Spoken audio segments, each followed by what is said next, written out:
Welcome to the Holistic Kid Show. My name is Zane. My name's Abdullah. And my name's Imad. We're the Holistic Kids who educate us kids from the inside out. We go to school, study all day long to win a good life. But to win at life, we must develop a winning mindset to truly unleash our greatest potential. And how do we do that? By focusing on our dreams and goals all day long. Well, I don't know about that, but guess what? That is why we have a Harvard-trained psychiatrist, author, and brain researcher here with us today that will help us kids become the very best we can. Dr. Srini Pillay has been voted one of the top 20 movers and shakers in leadership development in the world. Dr. Srini prepares and delivers top-rated leadership development courses for some of the largest Fortune 100 consulting firms. Dr. Srini teaches executive education at Harvard Business School and Duke Corporate Education. He has been an expert guest for CNN, Fox, NPR, the New York Times, Washington Post, Huffington Post, Harvard Business School, Cosmopolitan, Elle, Forbes, Fortune, and Business Insider, and many other news outlets in a variety of media, and is also known as a highly entertaining guest. So thank you so much, Dr. Pillay. We know you are super busy, so we can't thank you enough for joining us today. I'm really happy to join you, and I'm excited to understand what you'd like to know more about and how I can add meaning to you and your viewers' lives. Well, it's our pleasure. It's our pleasure. Our pleasure. So we would love to know your story and what made you go from being a brain empty to work in leadership. Well, I've always believed in reinventing oneself according to one's own values. And I think, I've never really operated just in one segment of life. One of the things that fewer people know about me is that I'm trained as a doctor and as a psychiatrist and a brain researcher. But then I decided, wouldn't it be nice to take what I'm doing in an academic center and bring it to the rest of the world? And at that time, neurocoaching was really in its infancy. So I pioneered the field moving forward, teaching leaders how to build more resilient, agile, and creative teams. But I also work in biotechnology across medicine. So I look at drugs that are in early stage development for cancer, heart disease, stroke, and neurodegenerative diseases, and kept that going so I could stay in touch with my basic medicine. I just finished writing a musical, and then I co-founded 2 technology companies. So wow. I don't really like to exist within boundaries, and I think that it's important to have a solid education in each domain. But then I think we live in an age where you can afford to reinvent yourself and you can afford to be creative. So what brought me to leadership development was really wanting to find other places where I could express my love for brain science and the human condition. Wow, that's amazing. Amazing. I mean, I never thought, especially with brain science and leadership, usually those two things you don't think about going together. But, that's really impressive how you went from one to the other, and now you're doing great in both. Yeah, it's a when you love something a lot, you actually feel driven to express yourself in the world in relation to that, which is why I always say to people, whatever you choose as a career, whatever you choose as an ambition, if it's something that you truly love, you will be motivated to get up every day and do it. It won't even really feel like work. Mm-hmm. Yes. And so you actually speak a lot about the unfocused mind. What exactly is that? Well, a lot of people believe that in order to do well and to have this winning mindset, all you have to do is just focus all the time.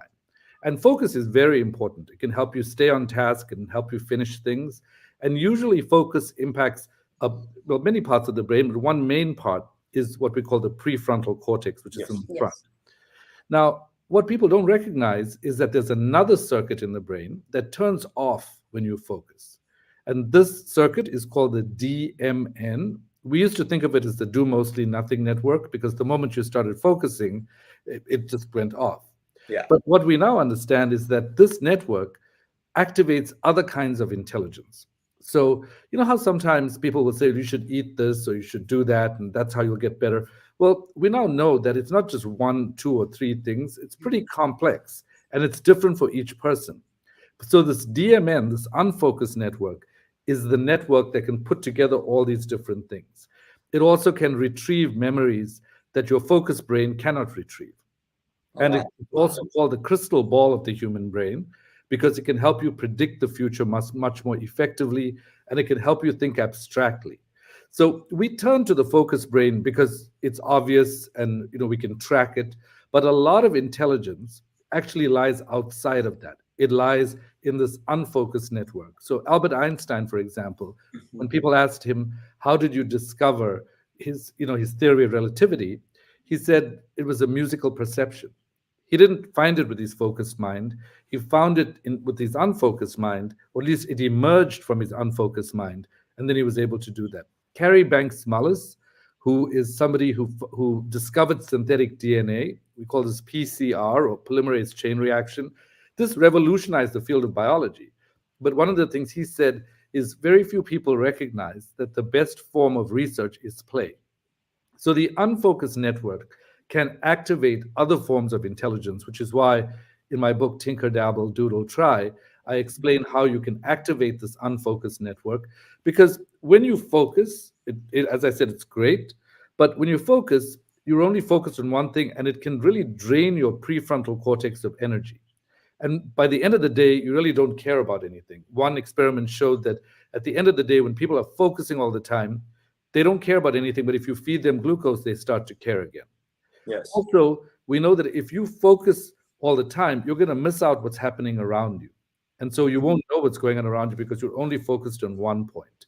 Also, if you're focused with your nose to the grindstone, you're not going to know what the upcoming trends are, like AI, or what the new applications are, or how that's going to affect your job. And innovation requires more than just one point. Often you have to make connections. So you can't just be focused. You've got to connect two or more things. And then finally, who you are, like the truth of who you are, it actually overlaps with the unfocused network. So, I think an easy way to remember this is people will often say they get their best ideas in the shower. Yeah. Because in the shower, they're not focusing, they're just letting their minds go. And so the mind goes in search of new ideas. So the reason I talk about unfocused is that I think usually people live their days with focus, fatigue, and then they're out.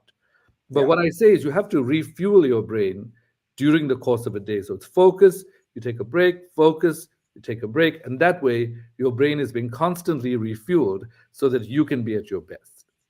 Yeah, I mean, I think there's those videos where like there's some people like throwing around the ball, and then at the end of it, there's like, did you see the gorilla? Right? Because you were focusing so much on the people passing the ball, you miss out on the gorilla. Yeah, absolutely. And I think a lot of times we don't recognize what we miss out on because we can only see what we're focused on, and we don't recognize what's around us. Yeah. So if my teacher gets mad at me for not focusing, I can tell them that I'm working on my unfocused mind. Well, I think it's all contextual. So I think if your teacher is teaching you something that you need to focus on, then probably you do need to focus on that. I think what you have to do with unfocus is you have to unfocus strategically. You have to find a time in the day that works for you and the people around you, and you allocate like 10 to 20 minutes. And there are a couple of things you can do. One of the things you can do is take a booster break. So go on a brisk walk for 15 minutes. This has been shown to really improve how people feel, how energetic they feel, how creative they feel, and it also improves the degree of connection with people around you. 5 to 15 minutes of napping can give you 1 to 3 hours of clarity. Now, of course, you can't nap in the middle of a class because then you're going to be missing out on the information. But when you do have time to yourself, you can actually decide to nap so you can refresh your mind. Doodling, which is scribbling on a piece of paper, can improve memory by 29%, according to Jackie Andrade. So that's because your brain is not stiff, it's more relaxed, so it can absorb things metaphorically. And then there's a thing called positive constructive daydreaming, which Jerome Singer studied in the 1950s. And what he said was that sitting at your desk and daydreaming is probably not helpful. Sitting at your desk and thinking about the prior night or the prior day and what you were doing is probably not helpful. But if you set aside 20 minutes in your day when you can, and then you stop paying attention to what's outside you, and you start asking yourself, what's going on inside? Why don't I start imagining something wishful or playful? But you have to be doing something low-key, like walking or gardening or knitting. And while you're doing this, your brain will rally to help you become more creative, and it will improve the way in which you're thinking. So I think strategic unfocus is what I would want to emphasize, not just unfocusing when you're supposed to be focusing. So I think so. Basically, what we're trying to say is that our brains are being worked a little too much, and so we need to take these breaks in between to kind of reset our brain so it works properly again. Absolutely. Because in order for you to stay locked into something, Yeah. your brain can't be just drained of energy. And studies have shown that CEOs who are in a flow state, meaning they're locked in and they've lost a sense of time. They're just so absorbed. Like when you play a video game, sometimes you sort of feel like you're completely locked into the game. If you're in a flow state, it improves your productivity 5 times. That means that they can do work that other people would take other people 5 days to do in 1 day. Oh, wow. Wow. So does that mean letting your mind wander is good, or is that because a lot of people think that that's like bad, right? Or like you have to always be like like looking at one thing and then focusing on that one thing. So letting your mind wander has both pluses and minuses. Sometimes if you do it too much, it can make you feel a bit more depressed and a bit more anxious. That's been shown. But as I said, if you strategically allow your mind to wander, if you set aside time, like 20 minutes, I'm going to focus on my work. Now I'm going to set aside 20 minutes to let my mind wander. And then you think of positive and wishful things like lying on the beach or running through the woods with your dog. Once you start doing that, you activate your imagination, you activate new ideas. You actually have to set aside time to be able to do those things because your focused brain will pick up all these puzzle pieces, but the unfocused brain can put them together. So letting your mind be at rest gives your brain time to put the puzzle pieces together. So I think what's happening now is that a lot of people, they do take breaks in between what they're doing, but what they do is that they focus on work, and then for their break they're focusing on their phones watching social media. Is that good for your brain? Well, it depends again. The truth is a lot of experts have to support their own fields, right? So some people will say, oh, my field is focus, now you must focus. My field is all the bad things about social media, and then they'll say this is all bad. But the truth is, with most of these things, there's a plus side and a minus side. So if you say, is it bad to go from focusing on your work to focusing on something on social media or on your phone? It could be. Because if your brain's already drained, now you're draining it even more by focusing on that. But it could also be positive because if it makes you feel more entertained and switching your task to something else gives your brain a break on one task, it could be helpful. The thing that is important to do is to try experiments for yourself to see what works for you.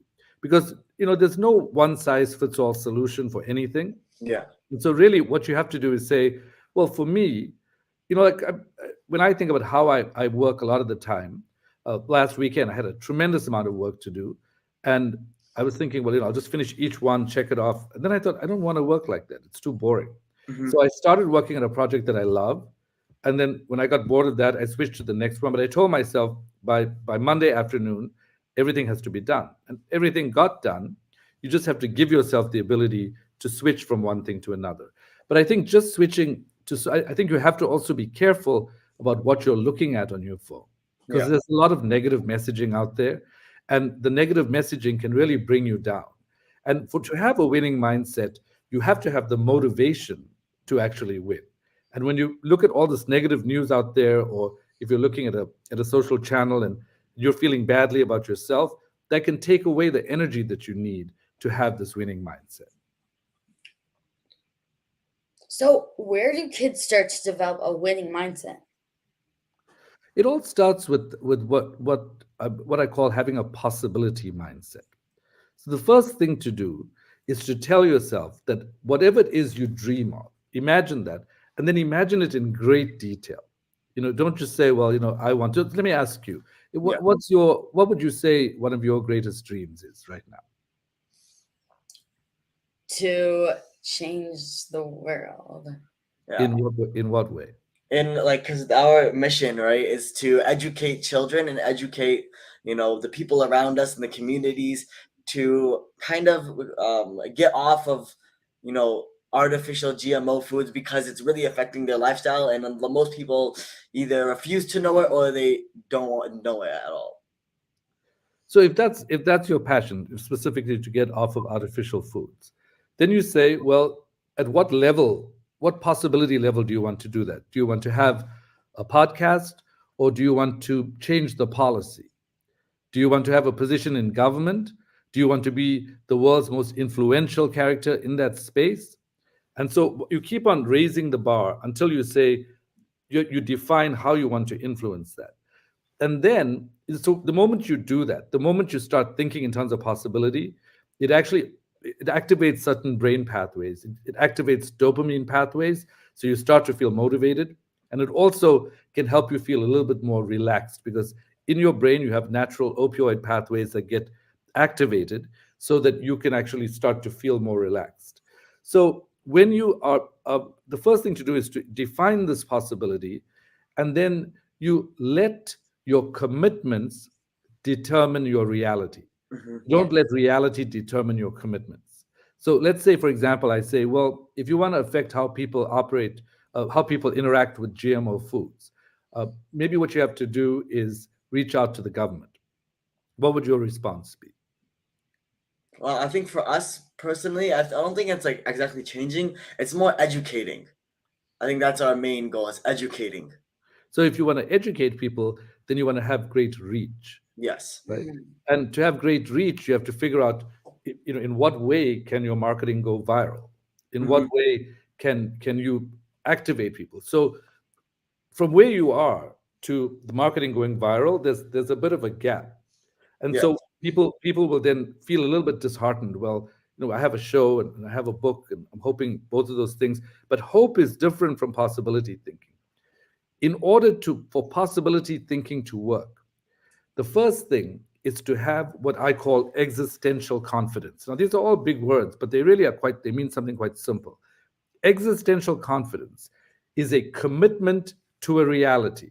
In your case, the idea of educating the most people in the world about GMO foods that does not yet exist, but that you can deliver on, even if you have not delivered on it in the past. And that means that rather than relying only on conventional marketing methods, because everybody says you should have a book, you should have a show, a lot of people have those, and they don't really become as big as they want to be. You have to go back to who you are and ask yourself, how do I want to educate people? And what's an original thing for me? So the moment most people, one of your questions was how should children begin to have a winning mindset? And I said they start with a possibility mindset, and then you go to existential confidence, where you say, I believe I can deliver on this, even if I've not delivered on it in the past. And then you actually say to yourself that the only person who can stop you is you. A lot of people will tell you, don't do that, but that's not working out, but don't you think you should do something else? If that is your passion, then it's really important to allow nobody else to affect that commitment. And then the other phrase that I like to say is, you let the future use you. In sports people, when they're training with imagery, and they're training, well, this is how my serve is going to be perfect. There's two types of imagery that you can practice repeatedly to help you gain the confidence that you need to be able to have this winning mindset. The first type is you practice the one thing in your head that you think you're not good at. So, for example, if a tennis player is good, but they're not that good at serving, they will repeatedly imagine throwing the ball up and then having the right arm motion and then hitting the ball. And by repeatedly imagining that, you actually can activate and improve the thing that you're not that good at. And the other thing is coming from behind. So I would encourage everybody to say, define your goal. Like for you, it would be, when you say you want to educate people around the world, can you make it more specific? How many people would you like to educate? As much as we can get to. But that's not a number. So number would be, what's a good number?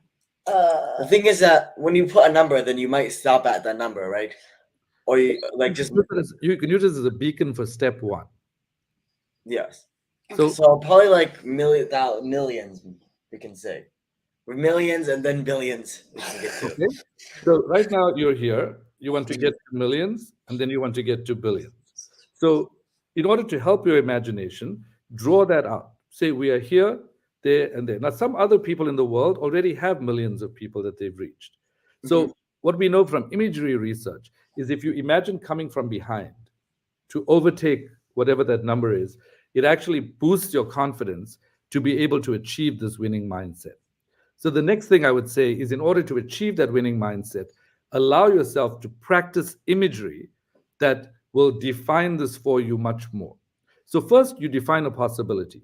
Then you actually make that possibility much more concrete. Like you force yourself to say, what's the number I'm going for? How am I going to get it? Then you can actually start to, you have to feed your brain information, right? Your brain, you can't just say to your brain, I want to reach millions of people. Your brain's going to be like, okay, thanks, that sounds great. You have to be truly excited. Like, what is it going to feel like? So let me ask you that. What will it feel like when you reach millions of people? Feel like very accomplished, like we did our job. Yeah, and you feel happy, and you'll feel like things are moving in the right direction. You'll feel motivated. Now your brain wants to know this information. Otherwise, it's not going to get you there. Like if you look at the best sports people in the world, where it's easiest to see this, they are the people who want it so badly. They don't just want it. They don't just want. In this case, they wouldn't just say, "I want to reach 1 million people." They get up every morning and they're like, "Okay, I need to reach 1 million people because that's what I truly feel." And so I would ask you, how do you get to that place? So, and really what I'm teaching you right now are the principles of imagery that change your brain biologically. First, you make the image, which is we're sitting at home and suddenly we're looking at our Instagram account and there are 1 million people at it. Or I'm looking at my email box and there are I'm looking like, wow, we have like 1 million people in our email list. So that's the image, right? Then you say, where are you sitting?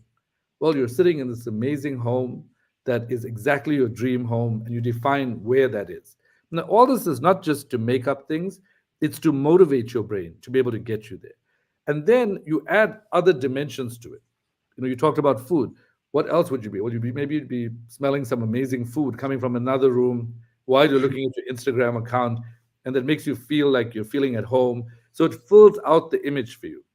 Yes. Then you imagine it in the third person and in the first person.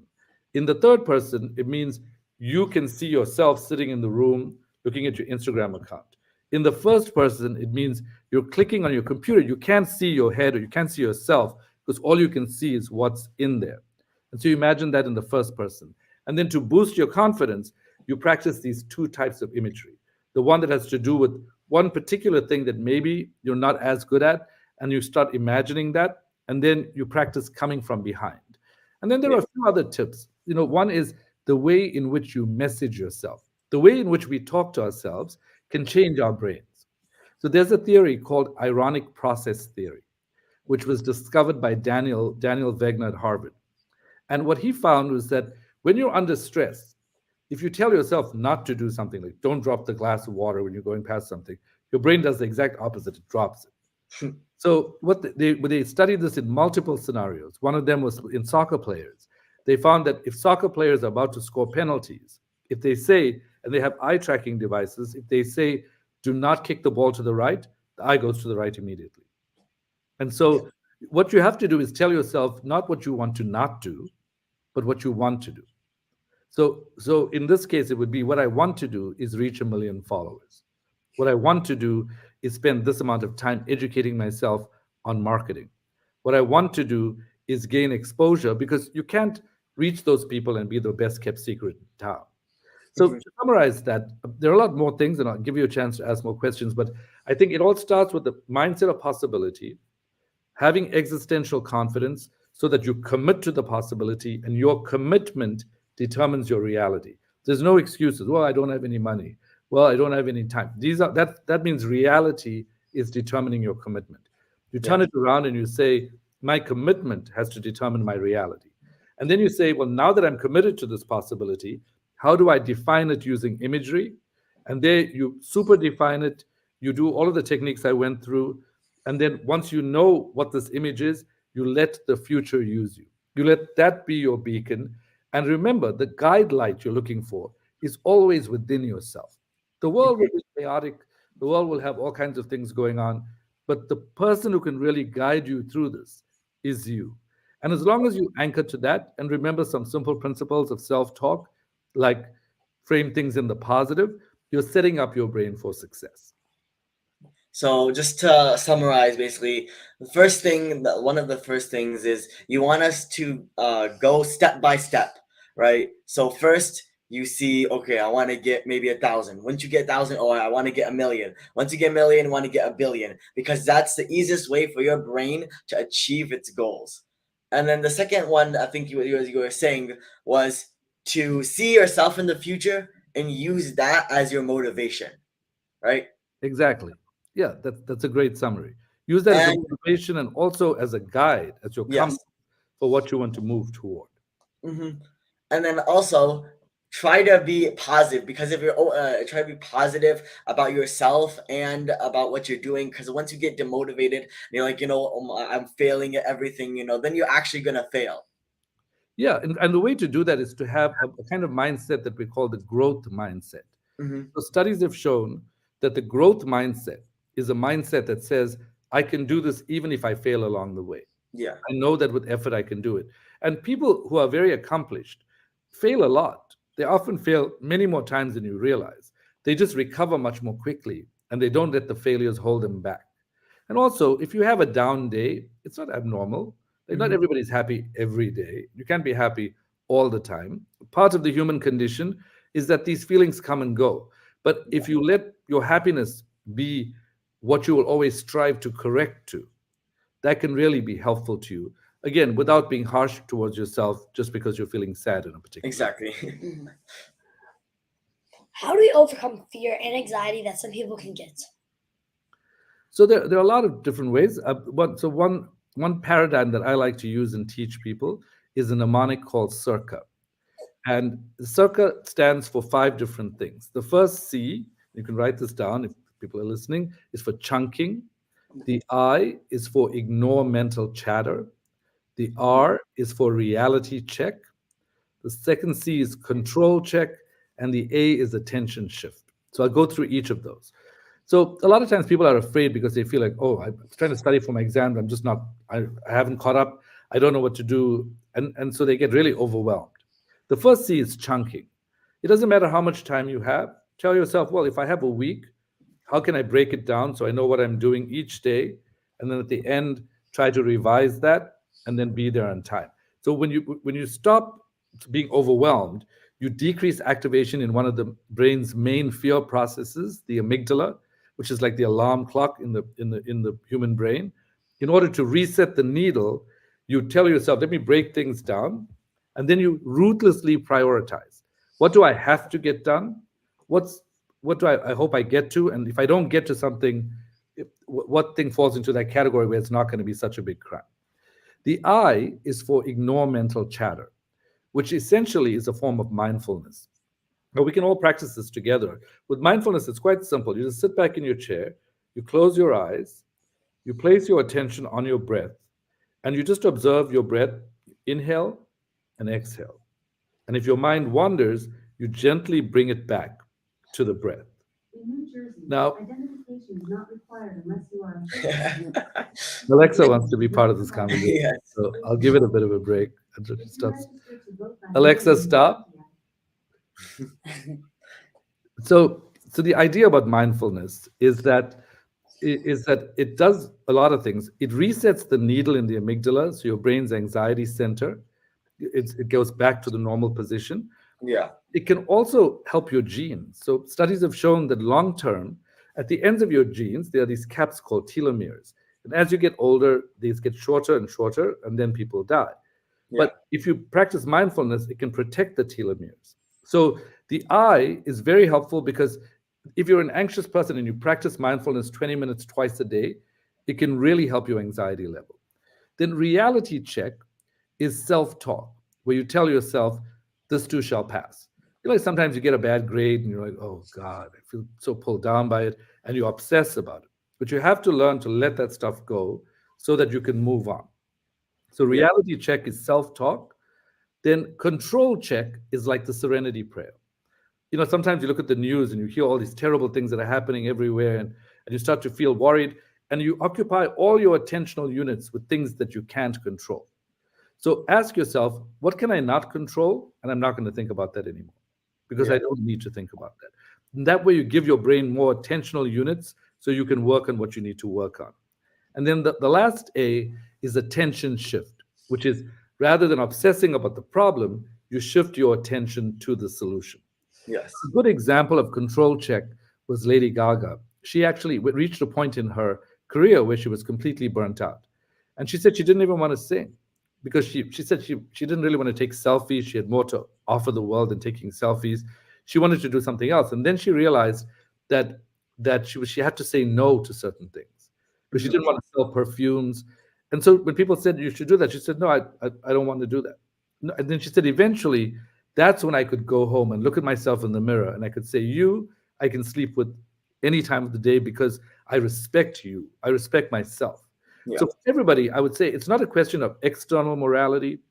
If you can respect yourself for what you're doing, it's a big motivator to be able to be successful, and you will be far less afraid. But to summarize the circle paradigm, chunking, ignore mental chatter, reality check, control check, and attention shift are 5 steps that can help you decrease fear. Well, you are so empowering. So empowering. So empowering. So, where can people learn more about you and your work? Because, I think a lot of people are going to really need this information if they also want to become leaders. Thank you. No, I appreciate that. And I think you are all being leaders. And, my best definition of leadership is from Warren Bennis, who said, becoming a leader is synonymous with becoming yourself. It's precisely that simple and also that difficult.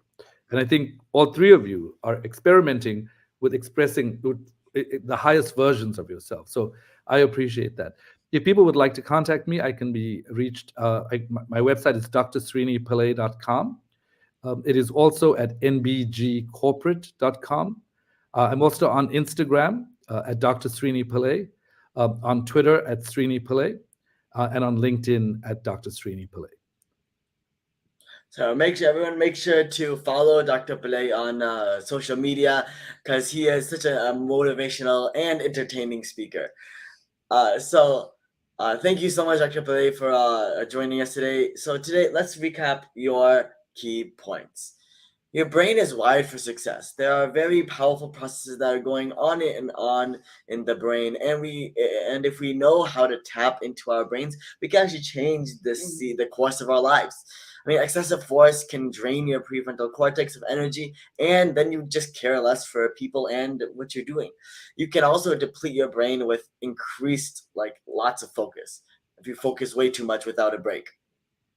When you are unfocused, your best ideas may become present. Dr. Pillay also believes in purposely letting your mind wander to help improve focus overall.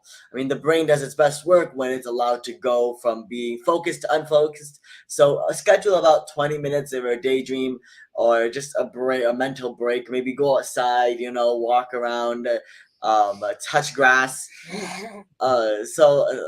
To help you improve your overall focus, find a time in the day that works for you, and go on a booster break. Going on a walk, like I mentioned, for 15 minutes or 5 to 15 minutes of napping and even doodling can improve memory by 20%.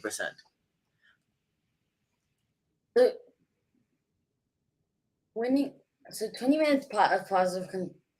With a winning mindset, you need to develop a possibility mindset. Imagine what you want to do and define how you want to influence it. This activates certain pathways that will help you feel relaxed.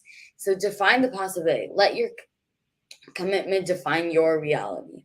Remember, in order to the possibility to work, you need huge confidence, so you commit to that possibility. Go back to who you are and find out how you want to educate, and then tell yourself that the only person that can stop you is you. So define your goal and make it super specific. Remember to tell your brain what you want to do. And remember, But the guideline that you are looking for is always within yourself. So framing this in the positive will help you drive your success and guide towards what you want to move to, and having a growth mindset. So don't let the failures hold you back, because otherwise, every time you fail, you're just going to get demotivated, and eventually you're not going to keep going. So remember, we can make change how this power is used by making deliberate changes, right? Yeah, we kids tend to underestimate the power we have over lives, but we do so much power over our lives. If we can tap into the power of our minds, it's just if we can tap into the power of our minds. Then we can do so many extraordinary things. So thank you so much, Dr. Pillay. We know you were so incredibly so busy, so we are so honored that you can join us. You can join us today. Thank you for having me, and I wish you everything of the best. So thank you everyone for tuning in. Until next time, I'm Zansari. I'm Abdullah. I'm Ahmad. Follow my family and I on social media, Holistic Mom Tea, and look at her mom's book. She's working on her 8th right now, and we are working on our 1st. So exciting! So stay tuned. Kids need to learn from other kids. Please join our podcast and iTunes and leave a review so other kids and families can benefit. We need to work together to create a healthy future for all of us and the planet. Join us next week for another episode of The Holistic Kitchen, where kids are empowering kids. Thank you, everyone.